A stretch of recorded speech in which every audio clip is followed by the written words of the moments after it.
Hello and almost a Merry Christmas. This is Carrie from Cookbook Divas, and today I checked out from the library Gingerbread Wonderland by Mima Sinclair. And I just went to look it up on Amazon, and there's a newer edition that came out from Kyle Books about a month ago with a different cover, and I'm assuming, 30 magical houses, cookies, and cakes. Let's see what the other one says. It says 30 magical houses, cookies, and cake bakes. Yep, so it's a little different. Alright, that's okay. I'm going to look through this edition. Love the color. Remember when mug cakes, little gingerbread houses that sat on the top of your coffee mug, were totally the thing like 4 or 5 years ago? Cute. Okay. Gingerbread man.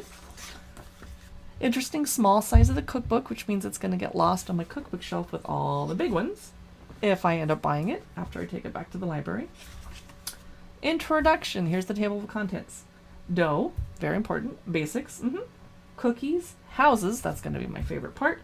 Creations, I'm intrigued. Baked treats. Templates, very important. Index and acknowledgements. Okay.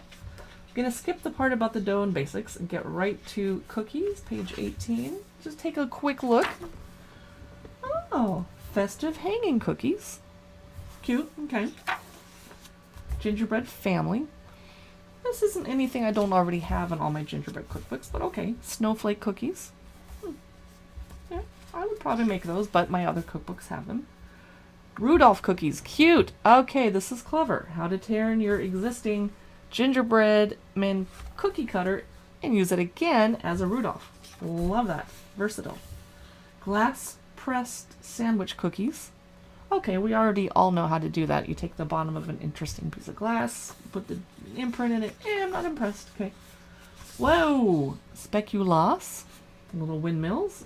There must be a template for that in the back of the book. Love this. Clever. Russian dolls. Cute. Love it. Very colorful. Nice. What else? Houses. Okay, getting to the good stuff. They look too good to eat, but smell too good not to, she writes. Love it. Townhouse. Nice for people that live on the East Coast and have townhouses that look like that. Holly roof house. Okay, a good beginner house. Nothing special. Cute. The holly looks like a lot of work, though. Here's a little bit on how to do it. Okay. Hansel and Gretel house. Your typical cute gingerbread house. Nothing specially magical about it. We have all seen that kind of house. I need a little bit more to wow me. Okay. Gingerbread street. Cute. I like that. That could take over a mantle or a dining table. Country cottage. Kind of simple here. Too simple, but then the roof is crazy piped. Like, my hand is not that strong. I wouldn't be able to make that one. I'm a wimp. Do they have any robots that make your piping for you? Like machines? I don't know. Edible star wreath. Okay. Mini mug gingerbread houses. That's kind of over. Like, your friends have already seen it. Christmas cookie tree. Those always are a pain in the butt, and they look elegant, so they're worth it. Chocolate birdhouse. Every gingerbread cookbook I have has a chocolate birdhouse. I'm not really a birdhouse person. No offense. Okay. 3D gingerbread cookies. Now, I bought a kit from Williams Sonoma with 3D cutters to help me make these.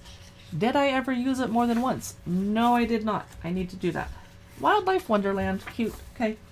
3D Christmas trees. Baked treats. Gingerbread layer cake with maple frosting and 2 gingerbread houses on top. Kind of plain. Maybe for a winter wonderland snow party after Christmas. I need a little more pizzazz. Cupcakes. Chocolate cake. What does this have to do with gingerbread houses? I'm not sure. Okay. Apple and gingerbread streusel tart. That looks delicious. I bet it makes the house smell amazing. Gingerbread knots. They look unbaked to me. This is not turning into my favorite cookbook. Oh, okay. They're baked. Okay. Okay, they're baked. I see. Not really my favorite gingerbread house cookbook, but yeah. The templates are there. You reproduce them. Okay. Simple. I guess I would give this as a gift to someone that I know is a baker, but not necessarily a gingerbread specialist, because it's really a beginner book. But it's cute. The pictures are good.